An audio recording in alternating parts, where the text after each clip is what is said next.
Good morning, good afternoon, or good evening, whatever time you are watching and or listening to this. Welcome back to another episode of Drive Time Crypto with me, Crypto Chris, where I aim to bring you the latest news and events happening within crypto and blockchain.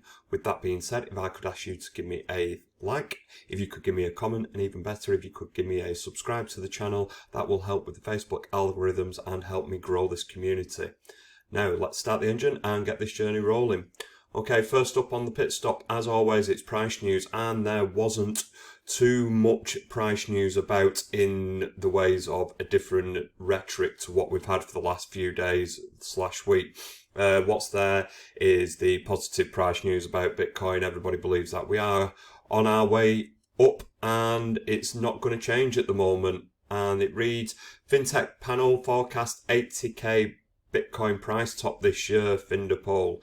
An £80,000 price target for Bitcoin implies 28% more upside from the current levels, a move that would highly favourable for altcoins as well.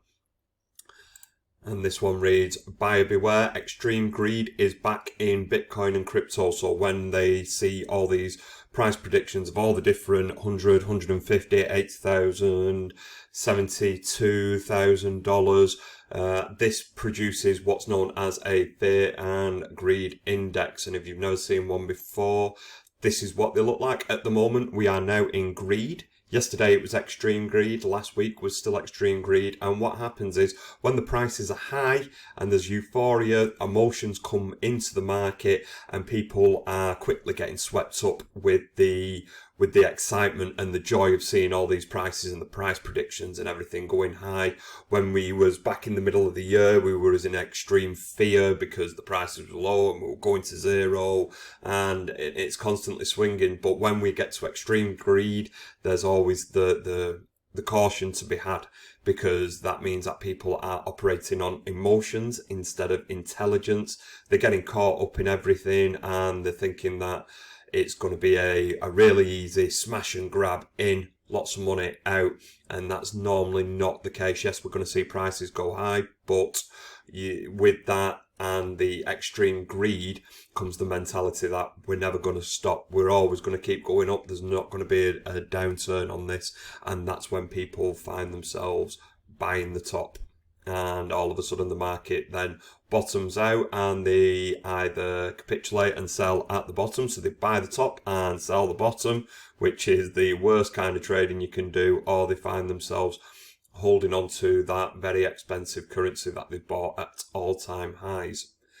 The only other really news that there was Cardano can reach $10, says Crypto Capital Venture founder. Cardano can go up to $10 according to CCV founder Dan Gambardello. Traders' interest in the Cardano appears to be picking up. More long positions for aiders are seen on Binance Exchange.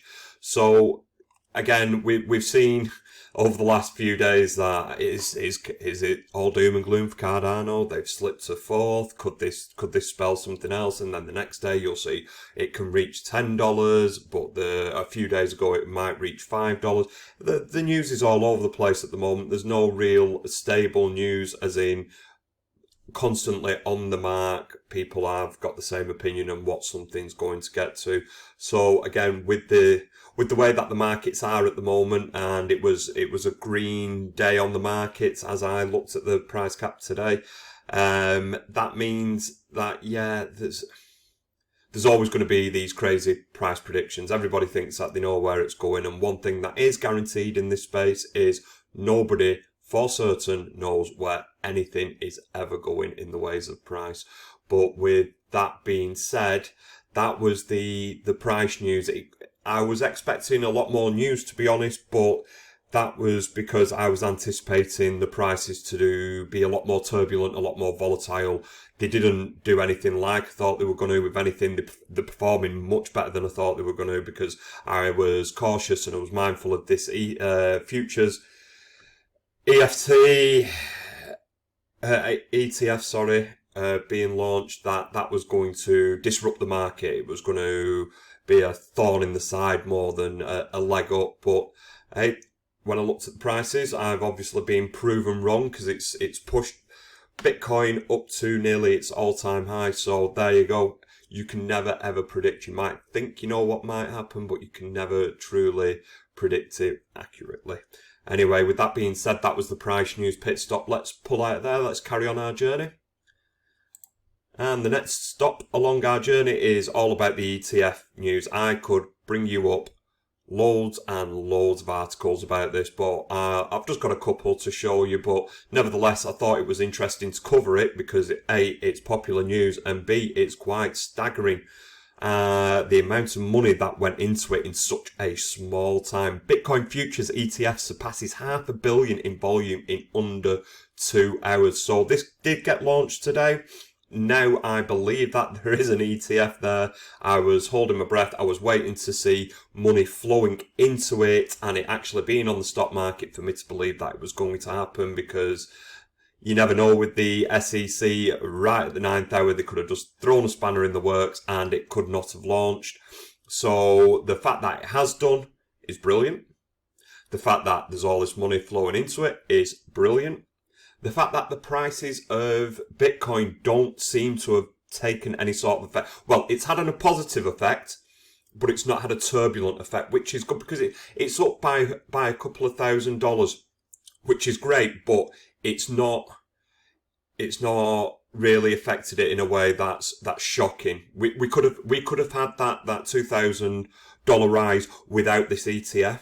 There could have been no news about an ETF. There could have been nothing in place. There could have been none of this money flowing into it, and we could have still gone up by 2k. So the fact that we've gone up by 2k wasn't shocking, and we see swings much greater than that in this space throughout the times we have done this year already. So the fact that this has come along and it's not really disturbed it. It is popular news, like I said, and there's a lot of news about it. ProShares Bitcoin futures ETF generates 500 million trading volume in first hour, and it's looking like it could be a positive thing.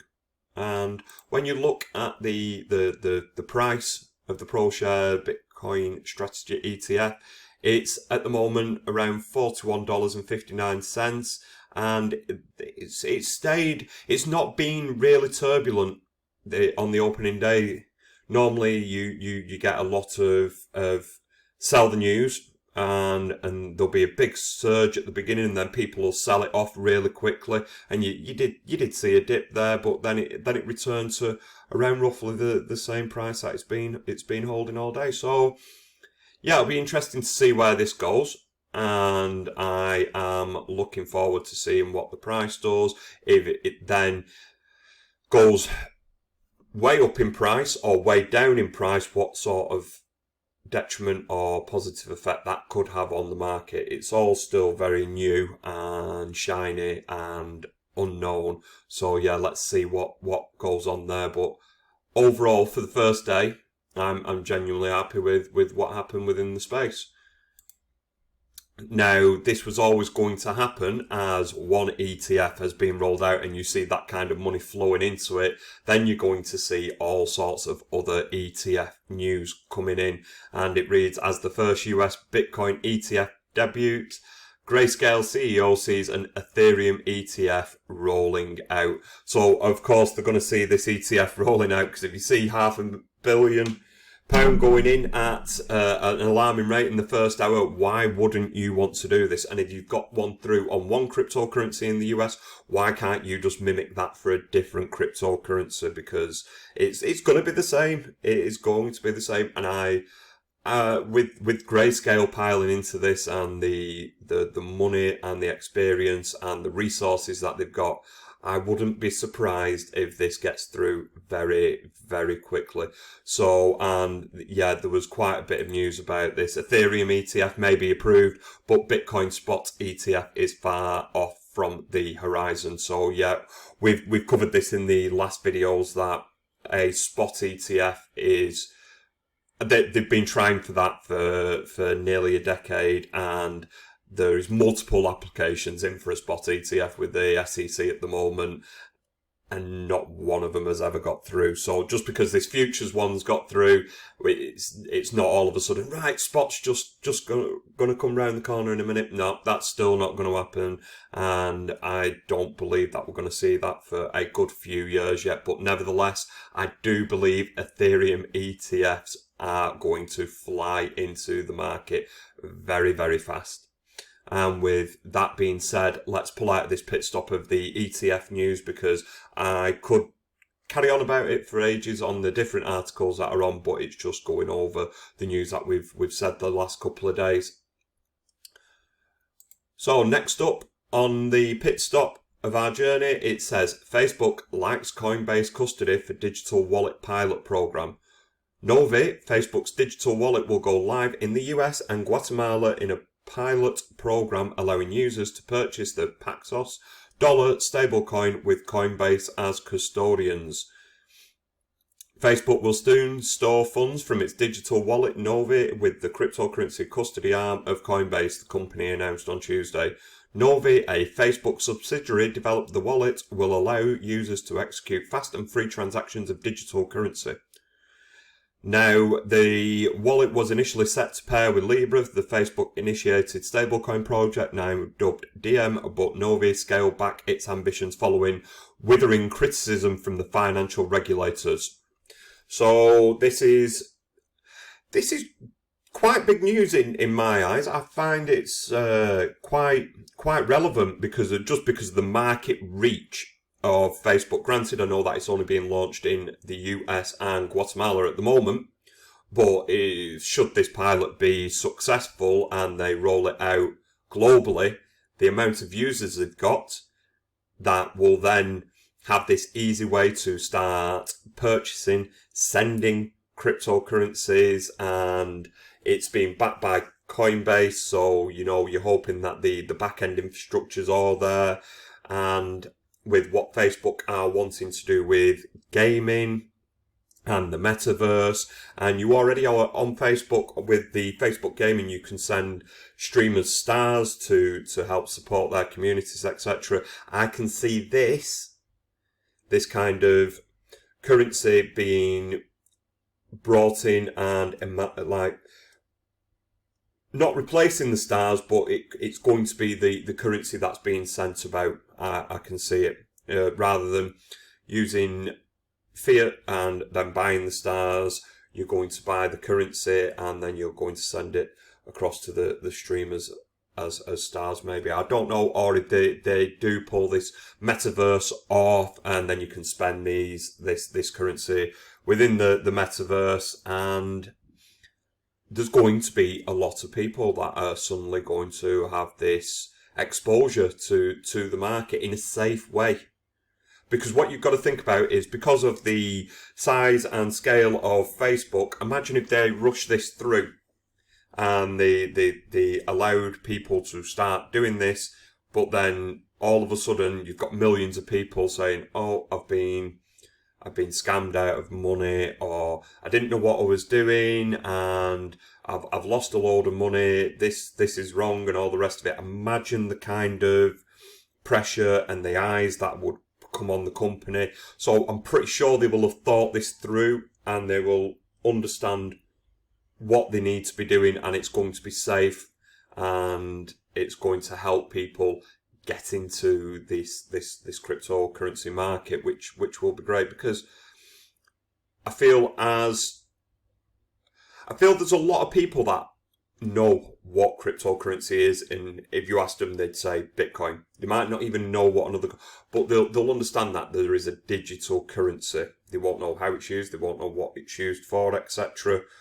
But with stuff like PayPal offering the chance to buy cryptocurrency, but there's no real use case for it there. You can go on PayPal and you can buy the currency and hold it in the wallet, and you can see it go up potentially and you can see it go down, but you can't really use it. Whereas this with Facebook now is going to get to the same kind of reach, the same kind of people, the same kind of use cases, but they're going to be able to do stuff with it. I would imagine they're going to be able to use it on Facebook gaming.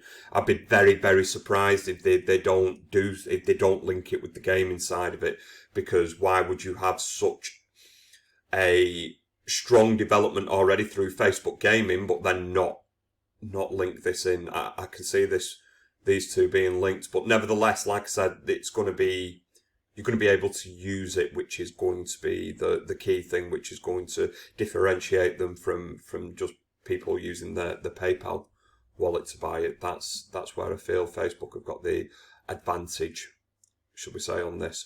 But nevertheless, like I said, there was only this one article I can find about it, which I am surprised about it. I thought there'd be a lot more interest, a lot more murmurs about it, a lot more articles, but no, there was one. But I can imagine there's going to be a lot more articles coming out in the next few days. I think literally everything has just been swept up in this ETF excitement and euphoria, should we say. But anyway, that's the Facebook are going to have a crypto wallet on their platform, and they're going to do all sorts of stuff with it. News. And let's pull out of this pit stop and carry on our journey along the way. And the next pit stop in the journey reads, Coinbase inks sponsorship deal with NBA and WNBA. Coinbase follows rival FTX with big push into sports marketing. Now, when I read this, I wasn't shocked, and it's come to be expected. It seems to be the way that the exchanges want to go now. They see it as good value for money to start sponsoring sports, and the exposure that it gets seems to be a fruitful market, because you do see a lot of cryptocurrencies and exchanges within sport now. I'm a bit surprised that it classed the FTX as a rival with the big push into sports marketing. Granted, they are sponsoring a massive sport there, but FTX, I'm not sure if they do more in America, but the only thing that I've seen FTX on is a couple of Formula One cards. I've not really seen them or heard them doing much within sport, but they are in sport nevertheless. So I don't know whether they're aware, but I'd see it more as the Coinbase are trying to do what a Crypto.com are doing. Crypto.com are all over sports at the moment. Everywhere you seem to look, they're heavily sponsoring F1, and you see like the advertisement boards. You see where their logo spray painted all on a corner, and it's a massive logo. They're all over the cars. They're all over the drivers' kit suits.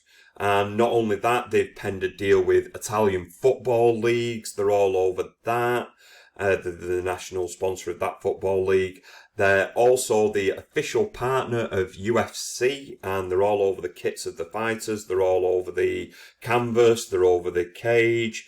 And it's really is, they are pushing sports sponsorships for a crypto exchange. So I feel like any of the ones that are doing it now, they should be benchmarked against Crypto.com, not a different exchange, because Crypto.com, I feel, are the more prevalent exchange doing this sports sponsorship.